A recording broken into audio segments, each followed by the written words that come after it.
Hello friends, this is Sangam before you and welcome back to my channel YP. Friends, in this video I'm going to talk about Gerodol SP tablet. So friends, without wasting any more time, we should start the video. Friends, video को शुरू करने से पहले कुछ बातें मैं यहाँ पे मेंशन करना चाहूँगा। यह वीडियो सिर्फ जानकारी के उद्देश्य से बनाई गई है। इस वीडियो को देखने के बाद आप किसी भी प्रकार का मेडिसिन खुद से न लें, क्योंकि वो घातक साबित हो सकता है। अर्थात मेरा कहने का अर्थ यह हो रहा है कि इस वीडियो को देखने के बाद आप सेल्फ मेडिकेशन ना करें। मेरा एकदम स्पष्ट रूप से यह कहना है कि मैं सेल्फ मेडिकेशन को सपोर्ट नहीं करता हूँ। किसी भी मेडिसिन को लेने से पहले आप अपने डॉक्टर से एक बार जरूर कंसल्ट करें। तो फ्रेंड्स, चलिए बॉटम लाइन की बात करते हैं।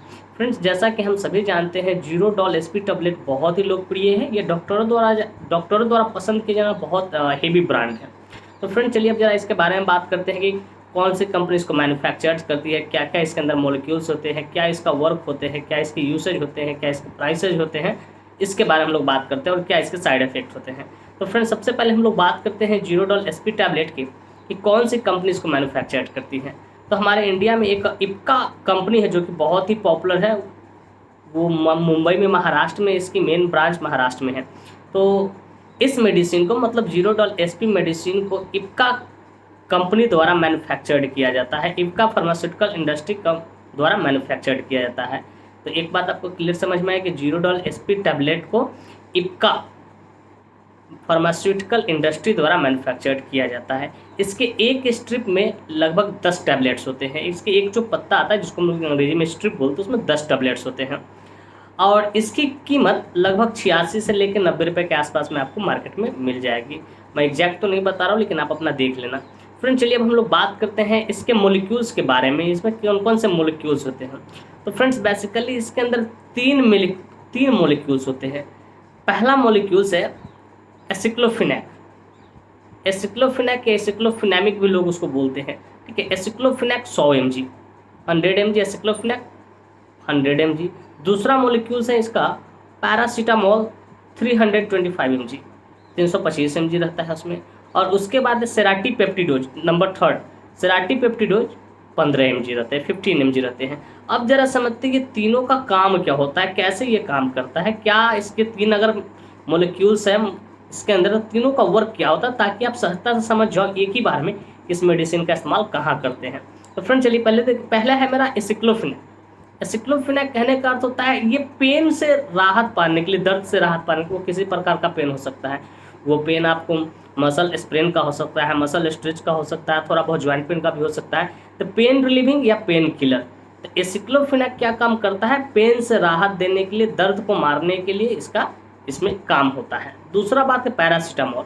पैरासीटामोल एंटीपायरेटिक होता है। एंटीपायरेटिक कहने का मतलब बुखार से फाइट करने का ये काम करता है। नंबर 3 है सेराटीपेप्टिडोज, जो बहुत कम मात्रा में रहता है, 15 mg में रहता है।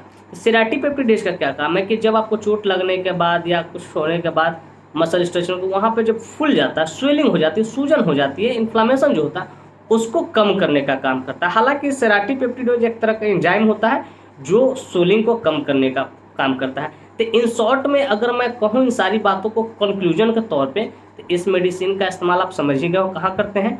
तो इस मेडिसिन का इस्तेमाल आप दर्द और स्वेलिंग को कम करने के लिए करते हैं और साथ में बुखार को भी कम करने के लिए करते हैं। लेकिन इसके अलावे भी कुछ और इनके यूसेज है। चलिए उस यूसेज के डिटेल्स के बारे में बात करते हैं। इनका पहला इस्तेमाल है पेन किलर के तौर पे।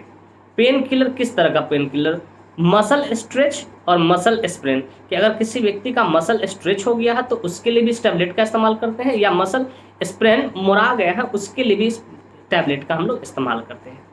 सेकेंड है रूमेटॉइड अर्थराइटिस। अगर कोई व्यक्ति रूमेटॉइड अर्थराइटिस से सफ़र करता है तो उसके पेन को भी कम करने के लिए, पेन से, दर्द से राहत पाने के लिए इसका इस्तेमाल किया जाता है।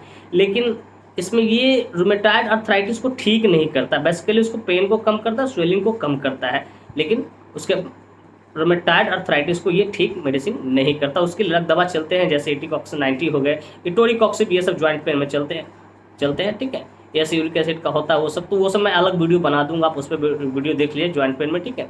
अब आगे बात करते हैं पोस्ट ऑपरेटिव सर्जरी, कि जब किसी पेशेंट का ऑपरेशन होता है, पोस्ट ऑपरेटिव कहने का ऑपरेशन के बाद जैसे टाके लगते हैं तो उसमें स्वेलिंग हो जाता है, और दर्द होता है, तो उन दोनों चीज़ों को, दर्द को और स्वेलिंग को मेंटेन रखने के लिए भी जीरोडॉल एसपी टैबलेट का डॉक्टर इस्तेमाल करता है। तो फ्रेंड्स बेसिकली इसके 3 इस्तेमाल मैंने आपको बताया कि एक होता है मसल स्ट्रेच, मसल स्प्रेन, और दूसरा रूमेटॉइड आर्थराइटिस, और तीसरा पोस्ट ऑपरेटिव सर्जरी। लेकिन इन शॉर्ट में अगर कंक्लूजन में कहा जाए तो इस मेडिसिन का इस्तेमाल आप कहाँ करते हैं? दर्द और स्वेलिंग और बुखार को कम करने के लिए इसका इस्तेमाल हम लोग करते हैं। चलिए अब आगे बात करते हैं इसके कंट्राइंडिकेशन के बारे में। कंट्राइंडिकेशन कहने का मतलब कि किसके साथ, किस व्यक्ति को या किन चीज़ों के साथ इनको नहीं लेना है, किस व्यक्ति को इस मेडिसिन को नहीं देना है। तो पहला कंट्राइंडिकेशन है कि प्रेग्नेंट लेडी को इस मेडिसिन को नहीं दिया जाता है। अगर कोई भी लेडी प्रेग्नेंट है, इन द फैमिली में है, आप उसको इसे नहीं दे सकते, इस मेडिसिन को नहीं दे सकते, घातक परिणाम हो सकता है। दूसरा है ब्रेस्ट फीडिंग मदर, कि अगर कोई महिला है जो अपने बच्चे को दूध पिला रही है, उसे भी आप इस मेडिसिन को नहीं दे सकते हैं।